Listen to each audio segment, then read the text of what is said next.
Start की थी बहन। ओह माय गॉड मैम आपका कैसा मोबाइल है? अच्छा है। नहीं तो मुझसे नहीं होगा। अब देखो ना, अब आ रहा होगा। हाँ अब पता आया। ये ऑन नहीं की थी। नहीं नहीं ऐसे साफ नहीं आता अब आएगा। है। फिर से स्टार्ट करते तो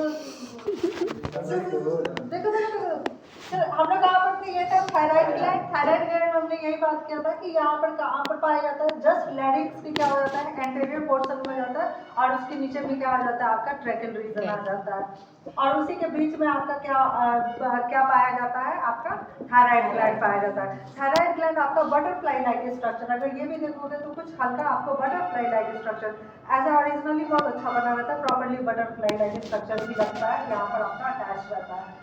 अब ये बटरफ्लाई स्ट्रक्चर होता है और किस तरह का होता है? मस्कुलर बॉडी का बना होता है। मस्कुलर बॉडी, जब भी टर्म्स मस्कुलर का होगा तो समझिएगा कि उस स्पीड से उतने में ही उसका ब्लड का ट्रांसमिशन बहुत अच्छे से होगा, यानी कि ब्लड तुरंत में आएगा, तुरंत में जाएगा, मतलब ब्लड का ट्रांसमिशन बहुत अच्छे से होगा। अब इसके अगर बात हम लोग करते हैं, थायराइड ग्लैंड की बात करते हैं, तो थायराइड ग्लैंड में हम लोग बोलेंगे कि ये एक दो लोब्स, ये लोब्स है ना, ये एक लोब और ये क्या है? दूसरा लोब। तो अगर इसकी परिभाषा में, तो अगर हम लोग थोड़ा और अच्छे से बात करेंगे तो हम लोग बोलेंगे कि कैसा दिखता है, तो हम लोग बोलते हैं इसमें it consist of two lobes. It consist of two lobes, है ना, and two lobes are joined by a bridge.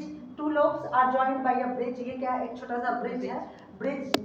Two lobes are joined by a bridge and this bridge is known as isthmus. This bridge is known as isthmus. आई बात समझ में? इसमें क्या होता है? दो लोब्स होते हैं, दो लोब्स किससे ज्वाइंट होते हैं? इस्थेमस से ज्वाइंट होते हैं। इतना बात समझ में आ गया? एक आपका राइट साइड में हो गया, आपका लेफ्ट साइड में हो गया। और हम बताते हैं, अभी हम लोग और आगे पढ़ेंगे एंडोक्राइन ग्लैंड में, तो यहाँ पर देखेंगे कि यहाँ पर पैराथायराइड होते हैं। पैराथायराइड ग्लैंड्स क्या होते हैं?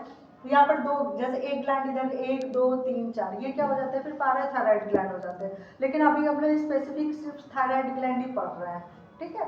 तो उस हिसाब से ही पढ़ रहे हैं। तो ये हो जाएगा आपका थायराइड ग्लैंड। अगर हम इंटरनली स्ट्रक्चर में देखें, क्योंकि ये मस्कुलर बॉडी होता है, तो इंटरनली स्ट्रक्चर में देखेंगे कुछ आपका ऐसा ऐसा गोल गोल गोल गोल ऐसा दिखेगा, सर्कल लाइक, और कुछ ऐसा ये छोटा छोटा छोटा छोटा दिखेगा, है ना, पिन लाइक, कुछ ऐसा छोटा छोटा। अब इसके बारे में देखो, ये जो आपका गोल गोल गोल है, ये हम लोग क्या लिखे हैं? इसको फॉलिकल्स। क्या लिखे हैं? फॉलिकल्स। इसको हम लोग क्या कहेंगे? फॉलिकल्स। और भी अच्छा नाम दोगे तो अभी पढ़ाते हैं। ये हो गया फॉलिकल्स, और फॉलिकल्स के साथ में ये जो छोटा छोटा छोटा है, इसको हम लोग क्या कहते हैं? पैराफॉलिकल्स। क्या कहते हैं? पैराफॉलिकल्स। इसका अपना यूज है। ये जो पैराफॉलिकल्स है उसमें लिखे नहीं है, ये पैराफॉलिकल्स क्या प्रोड्यूस करता है? ये प्रोड्यूस करता है कैल्सिटोनिन, CALCITON। क्या प्रोड्यूस करता है? कैल्सिटोनिन। कैल्सिटोनिन का क्या फंक्शन होता है? तो कैल्सिटोनिन आपकी कैल्शियम को बैलेंस करता है। वर्ड से ही लग रहा है ना, कैल्सी। कैल्सी मतलब कैल्शियम। तो ये पैराफॉलिकल्स क्या करता है? कैल्सिटोनिन को, आपका कैल्सिटोनिन हार्मोन्स को रिलीज करता है, और कैल्सिटोनिन हार्मोन्स क्या करता है? वो कैल्शियम को आपको बैलेंस करता है। आई बात समझ में? तो इसका किसका फंक्शन हो गया? पैराफॉलिकल्स। समझ में आ गया? यानी कि हम लोग T3 T4 TSH और एक क्या था? कैल्सिटोनिन। एक निकल गया, कैल्सिटोनिन हम लोग समझ लिए। अब आ जाओ, अब हम लोग इसकी बात करते हैं। ये जो रिंग लाइक स्ट्रक्चर है, इस रिंग को अगर हम लोग ब्रॉड टर्म्स में देखें तो लगभग कुछ ऐसा दिखेगा, माइक्रोस्कोपिकली देखोगे, उसमें ऐसे ऐसे ऐसे ऐसे करके ये बना हुआ है। इसको हम लोग क्या कहेंगे? Cuboidal epithelium. क्या कहेंगे? Cuboidal epithelium. इसके डिजाइन पे मत जाना, क्योंकि हमारे फिजियोलॉजिकल में जितना डिजाइन है उसका उतना ही वर्क है। ये जो क्यूबाइडल एपिथेलियम इस तरीके का बना हुआ है, इसका सबसे बड़ा फंक्शन क्या है? ये आयोडीन को ट्रैप करता है। क्या करता है? आयोडीन को ट्रैप करता है। ट्रैप मतलब अपने अंदर फंसाता है। जैसे आप जो नमक खा रहे हो, जो भी नमक कंटेनिंग खा रहे हो, उसमें हम लोग बोलते हैं ना आयोडीन, आयोडीन मिला। हम लोग मिल्क में भी आयोडीन पड़े हैं, चीज में भी आयोडीन है, पाया जाता है। तो वो सब क्या है? ये क्या है? जैसे कि अब मान लो हमारे यहाँ थायराइड में, ये आपका फॉलिकल्स में, ये आपका क्यूबाइडल एपिथेलियम है। क्यूबाइडल एपिथेलियम क्या करेगा? आपके शरीर में जो कैल्शियम, मतलब आपके ब्लड में जो भी आपकी आयोडीन है, वो आयोडीन को अपने अंदर में क्या करेगा? ट्रैप करेगा। आयोडीन को क्या करेगा? अपने अंदर ट्रैप करेगा। कौन करेगा? Cuboidal epithelium. अब क्यूबाइडल एपिथेलियम, इतनी बातें समझ में आ गई, आपके आयोडीन को ट्रैप करेगा, बस इतना याद रखना। अब आ जाओ इसके नीचे अंदर में ये ऐसे ऐसे लाइन है। ये क्या होता है? This line is a glycoprotein chain होता है। क्या होता है? ग्लाइकोप्रोटीन चेन होता है। एक लाइन ये जो स्ट्रिप दिख रहा है ना, ये किसका बना होता है? ग्लाइकोप्रोटीन का। ग्लाइकोप्रोटीन क्या होगा हम लोग आगे बताएंगे, आज बस ले लो अच्छे से।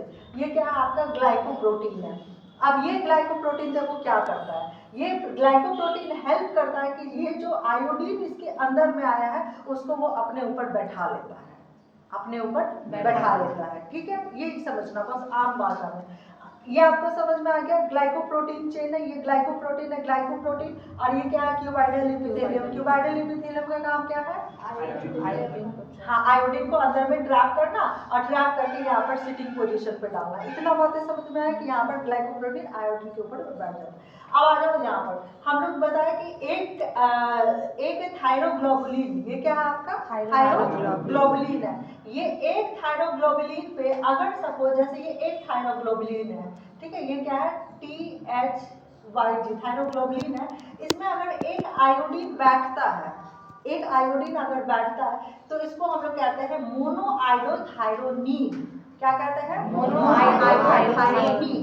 अब मोनोआइडोथायरोनीन को हम लोग क्या कह सकते हैं? MIT शॉर्ट में लिख देते हैं, MIT, मोनोआइडोथायरोनीन।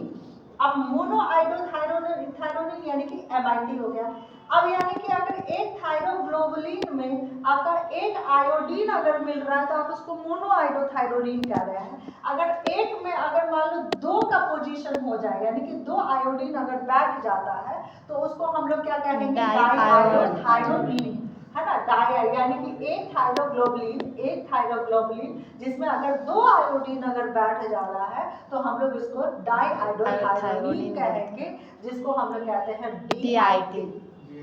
ठीक है, सिंपल आया समझ में? अब हम बोल रहे हैं कि अगर एक MIT मान लो इस पे दो आ गया, है ना, और इस चेन पे क्या आ गया? आपका सिर्फ एक आ गया, यानी कि ये मोनोआइडोथायरोनीन हो गया, ये डाइआइडोथायरोनीन हो गया। अब मोनोआइडोथायरोनीन और डाइआइडोथायरोनीन दोनों मिला के क्या बनाता है? ट्राइआइडोथायरोनीन। ट्राइआइडोथायरोनीन क्या बनाता है? ट्राइआइडोथायरोनीन। हालांकि अब इसमें ट्राइथायरोनीन लिखे हैं, आप समझ में आ गया होगा। ट्राइआइडोथायरोनीन जिसको हम लोग क्या कहते हैं? T3। किसका प्रोडक्शन हुआ? T3 का। अब T3 यानी कि ये T3 यानी कि अब मान लो ये हो गया MIT और DIT मिलकर T3 बनाता है, यानी कि अगर DIT यानी डाइआइडोथायरोनीन और डाइआइडोथायरोनीन दोनों मिला के फिर बना देता है आपका टेट्रा यानी कि T4। तो यहाँ पर प्रोडक्शन हो गया T4 दैट इज थायरॉक्सिन। आई बात समझ में? इसी तरीके से ये जो चेन पुलिंग है ये T3 T4 का बनता रहता है। T3 T4 हो गया आपका, इधर कैल्सिटोनिन हो गया। हम लोग यही पढ़े थे ना कि 3 हार्मोन जनरेट करते हैं, T3 करता है, T4 करता है और कैल्सिटोनिन करता है। TSH हमने बताया था कि TSH कहाँ पर आपका सर्कुलेट करता है? हाइपोथैलेमस के अंदर पिट्यूटरी ग्लैंड है, फिर वो करता है। कल हम पढ़ाएंगे, कल हम आपको सारा ग्लैंड्स है, एंडोक्राइन ग्लैंड्स में जो जो ग्लैंड्स आते हैं कौन क्या क्या सिक्रेट करता है हम कल पढ़ाएंगे। लेकिन एक टॉपिक आज हमारा ये कंप्लीट हो गया जो हमको ये पढ़ाना था। ठीक है, अब इसमें जिसको दिक्कत है बताओ, अभी पढ़ा देते हैं। मैम एक बार ये स्वास्थ्य साइड वाला, चलो ओके, हम फिर से पढ़ा दे रहे हैं, फिर से समझना। हमने ये बताया कि ये